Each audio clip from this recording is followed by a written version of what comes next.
ఒకటో తారీఖు నాడు ఈ రోజు చంద్రబాబు నాయుడు గారి నాయకత్వంలో గల కూటమి ప్రభుత్వం ఒకటో తారీఖు నాడే ప్రతి ఒక్క ఉద్యోగికి జీతాలు చెల్లిస్తున్నటువంటి సందర్భం అధ్యక్ష. మీరు ఒక్కసారి పరిశీలించండి అధ్యక్ష. ఈరోజు ఈ రాష్ట్రంలో ఉద్యోగస్తుల బకాయిలు 32,000 కోట్ల అధ్యక్ష. ఉద్యోగస్తుల బకాయిలు మరి మొన్న ఈ ప్రభుత్వం ఇప్పటి వరకు 6-7 వేల కోట్ల రూపాయల బకాయిలు చెల్లించింది అధ్యక్ష. జగన్మోహన్ రెడ్డి గారు ఎవరికైతే పనులు చేశారో చేసిన పనులకి పెండింగ్ బకాయిలు ఇప్పటికీ ఈ ప్రభుత్వం 27,000 కోట్ల రూపాయల బకాయిలు చెల్లించింది అధ్యక్ష. అంటే ఎక్కడికి వెళ్ళాయి ఈ ప్రజాధనం? ఏ రూపంలో వెళ్ళింది ఈ ప్రజాధనం? ఎవరి జోబుల్లోకి వెళ్ళింది ఈ ప్రజాధనం? దీనిపైన కూలంకషమైన విచారణ జరగాలనేటటువంటిది నా వ్యక్తిగతమైనటువంటి అభిప్రాయాన్ని ఈ సభ ద్వారా ప్రభుత్వాన్ని దృష్టికి తీసుకొని వస్తున్నాను అధ్యక్ష. ఈరోజు అధ్యక్ష, ఒకప్పుడు మనం 2014-19 సంవత్సరాల అధ్యక్ష భారతదేశంలోనే ఆర్థిక సూచిలో 3-4 స్థానంలో ఉన్నటువంటి ఆంధ్రప్రదేశ్ రాష్ట్రాన్ని జగన్మోహన్ రెడ్డి అవినీతి వలన, జగన్మోహన్ రెడ్డి గారి ప్రభుత్వం చేసినటువంటి అరాచకాల వలన, అకృత్యాల వలన ఈ రాష్ట్రం 17వ స్థానంలోకి వెళ్ళిపోయింది అధ్యక్ష. అంటే మన ఆర్థిక రంగం కుదేలైంది. ఈరోజు ఈ రాష్ట్రాన్ని పూర్తిగా గాడిలో పెట్టే ప్రక్రియకే 8 నెలలు సరిపోయింది అధ్యక్ష. ఈ ప్రభుత్వానికి 8 నెలలు ఆయన చేసిన విధ్వంసం నుంచి ఈ రోజు సుపరిపాలన వైపు నడిపించాలనంటే ఈ రోజు 8 నెలలు ఇంకా దీని తాలూకా ఇబ్బందులు ఇంకా ముందు కూడా ఉన్నాయి అధ్యక్ష.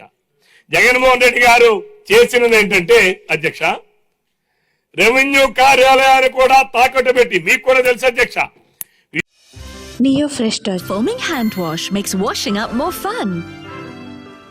It kills germs and keeps hands moisturized. Neo Fresh Touch Foaming hand wash. Fresh Touch Be 100% sure. విశాఖపట్నంలో ఉన్నటువంటి ప్రభుత్వ కార్యాలయాలు, ప్రభుత్వ స్థలాలు కూడా తాకట్టు పెట్టి డబ్బులు తీసుకొచ్చినారు. రేపు రాబోయే 20 సంవత్సరాల తాలూకా ఈ రాష్ట్ర ఆదాయాన్ని తనఖా పెట్టి అప్పులు తీసుకొచ్చారు అధ్యక్ష. మరి ఈ ప్రభుత్వం వాటిని ఎలా అధిగమించాలి? రాబోయే ఆదాయాన్ని కూడా జగన్మోహన్ రెడ్డి గారు తనఖా పెట్టారు, ప్రభుత్వ ఆస్తుల్ని తనఖా పెట్టారు.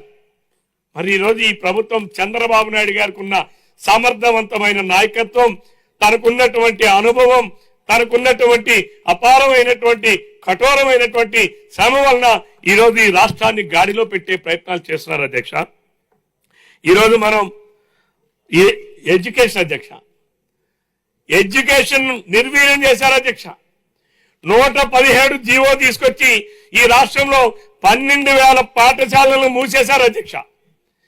2019 మార్చి 31 నాటికి ఆంధ్రప్రదేశ్ రాష్ట్రంలో ప్రభుత్వ పాఠశాలల్లో 45 లక్షల మంది విద్యార్థులు చదువుతా ఉంటే, నిన్న జగన్మోహన్ రెడ్డి గారు ప్రభుత్వం జూన్ 12వ తారీఖు నాడు ఈ కొత్త ప్రభుత్వం వచ్చిన తర్వాత ప్రభుత్వ పాఠశాలలో ఎంతమంది విద్యార్థులు చదువుతున్నారని చూస్తే 34,50,000 మంది అధ్యక్ష. అంటే 10 లక్షల మంది విద్యార్థులు ప్రభుత్వ పాఠశాలల నుంచి ప్రైవేట్ పాఠశాలలకు వెళ్ళిపోయారు అధ్యక్ష. జగన్మోహన్ రెడ్డి గారు అప్పుడు చెప్పాడు అధ్యక్ష, నేనే ఇంగ్లీషుని కనిపెట్టా, నేనే ఇంగ్లీషుని మీ అందరికీ ఇచ్చా, నాడు నేడు పాఠశాలలు చేశా, అన్ని పాఠశాలని అన్ని రంగులు వేయించా, అలానే నేను బ్యాగులు నేనే కొత్తగా ఇచ్చా. అంటే జగన్మోహన్ రెడ్డి గారు బొమ్మ వేసుకొని బ్యాగులు ఇస్తే పిల్లలకి చదువులు వస్తాయా అధ్యక్ష? పాఠశాలలకి 4 రంగులు వేస్తే పిల్లలకి చదువులు వస్తాయా అధ్యక్ష? ఈరోజు మరి జగన్మోహన్ రెడ్డి గారు సమాధానం చెప్పాలి. ఆ రోజు ఇదే సభలో మాట్లాడాడు అధ్యక్ష జగన్మోహన్ రెడ్డి గారు, నేను ఇంగ్లీష్ని పెడతా ఉంటే మీరు ఇంగ్లీషుని మీరు ఎందుకు ఇచ్చేస్తున్నారు? ఏం మీ పిల్లలు ఇంగ్లీష్ మీడియంలో చదవచ్చు, మీ పిల్లలేమో అమెరికాలో చదవచ్చు, మీ పిల్లలేమో పెద్ద పెద్ద స్కూల్లో చదవచ్చు, పేదవాడికి ఇంగ్లీష్ అక్కర్లేదా అని ఎన్నో ప్రగల్భాలు పలికాడు అధ్యక్ష ఆనాడు జగన్మోహన్ రెడ్డి గారు. మరి ఏమైంది? ఎందుకు పాఠశాలల్లో పిల్లల సంఖ్య తగ్గిపోయిందో జగన్మోహన్ రెడ్డి గారు చెప్పగలరా అని చెప్పి నేను అడుగుతా ఉన్నాను అధ్యక్ష.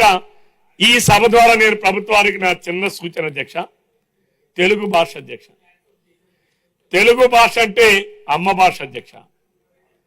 అమ్మ భాషను దూరం చేయడానికి చేసిన ప్రయత్నం గత ప్రభుత్వం 5 సంవత్సరాలు నిర్విఘ్నంగా కొనసాగించింది అధ్యక్ష.